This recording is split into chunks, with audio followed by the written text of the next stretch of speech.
Hello everyone and welcome to my class. To continue with the second chapter of 9th class civics, that is what is democracy and why democracy. In this video I'll be summarizing the definition of democracy. In my previous videos I have discussed many cases of different nations where we have tried to understand the concept of democracy, and on the basis of those examples of different nations, and we will try to summarize the definition of democracy. So let's start the topic here. Democracy is a form of government in which rulers are elected by the people, and they are the ones who have the power to take the decision for the entire nation. Right? Rulers cannot be hereditary in democracy. They are need to be elected by the people so that they can represent them. They can represent the nation, and their decisions should be in the favor of public and nation.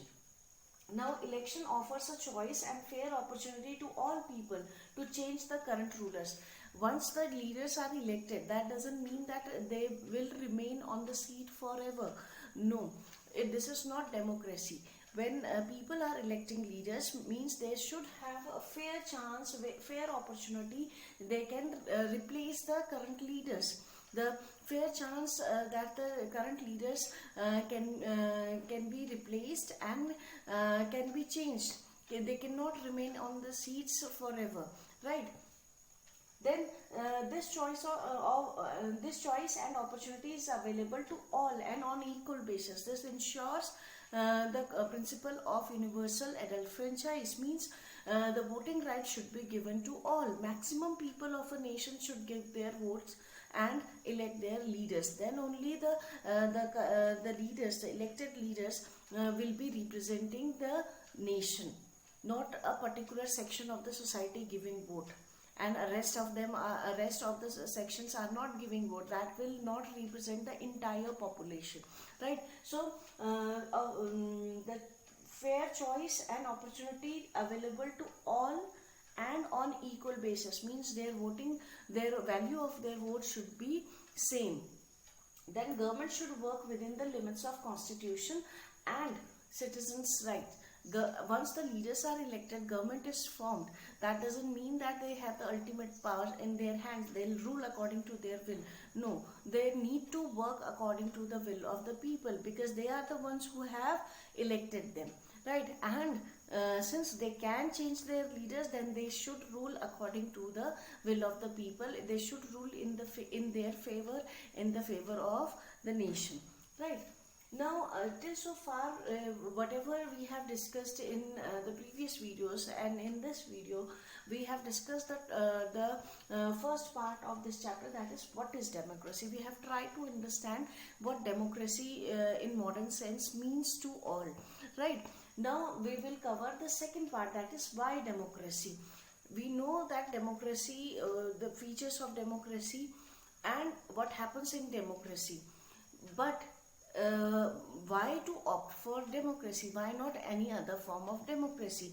To understand the democracy, why we need democracy in modern time, we need to know about the merits and demerits of the democracy. What are the advantages and disadvantages of democracy? So let's start with the argument against the democracy. First we will discuss the demerits or the disadvantages of democracy. So what are the problems in democracy that usually faced? Leaders keep changing, which leads to the political instability in a nation. In democracy, since the leaders are elected by the people, regular elections, people elect their leaders time to time, right? And this changing of leaders at a fixed period of time can lead to political instability, right?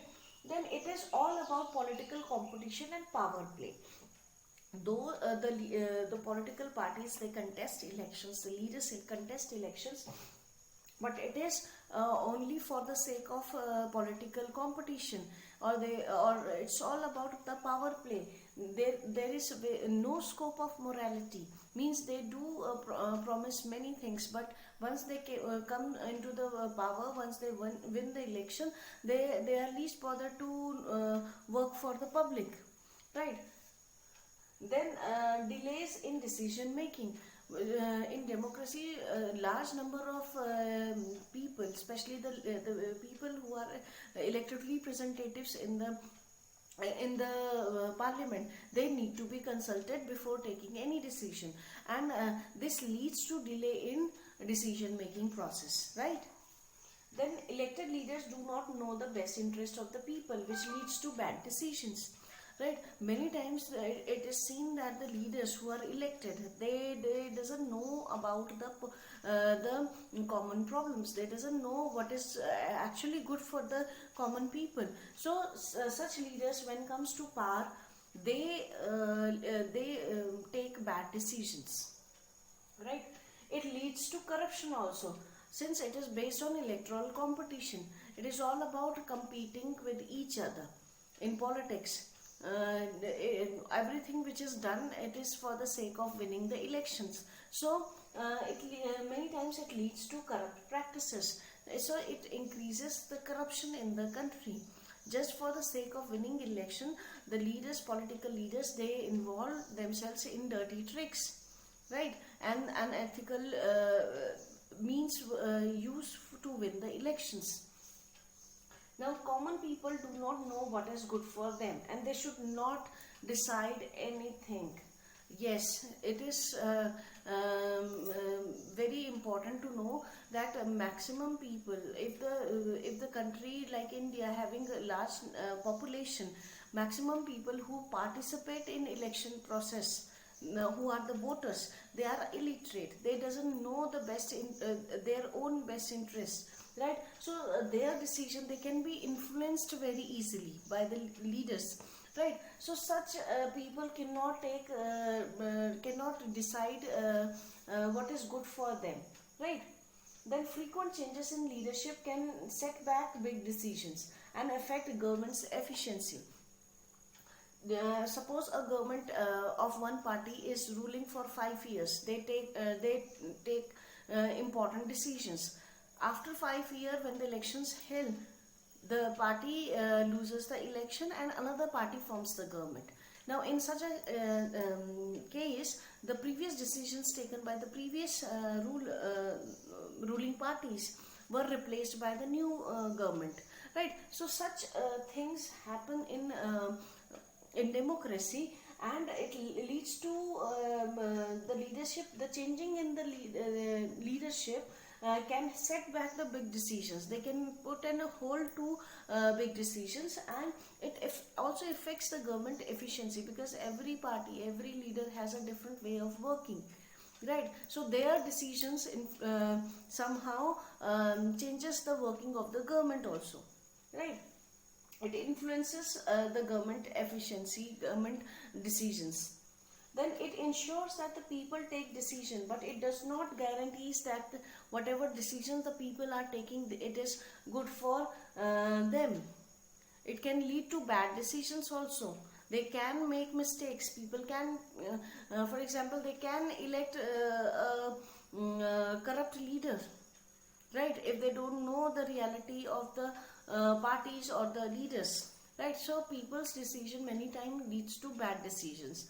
Here is an example of India and China. If we compare the democracies of the two nations, in the year 1958-61, this was the time period when China was undergoing through a great famine, right? And India was in the almost same situation.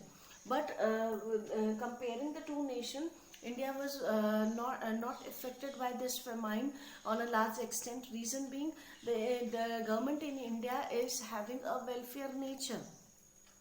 Whenever any any state is stuck with such a natural disaster, then the government works to provide facilities to ensures that basic facilities should be provided to the affected areas, right? But no such provision was taken in China. Chinese government is not having that welfare nature. They rule for their self-interest. They are also elected by the people, but such election, this shows that if the people are not electing the right leaders, then their choice can prove to be a big mistake for themselves, right? So this is all about the arguments against the democracy. These are some of the problems that we face in democratic setup in a nation, right? In the upcoming video I'll be discussing about the benefits of democracy, what are the advantages. So just go through these points, make your notes, and wait for the next video. Please like, share and review and subscribe this channel. Thank you.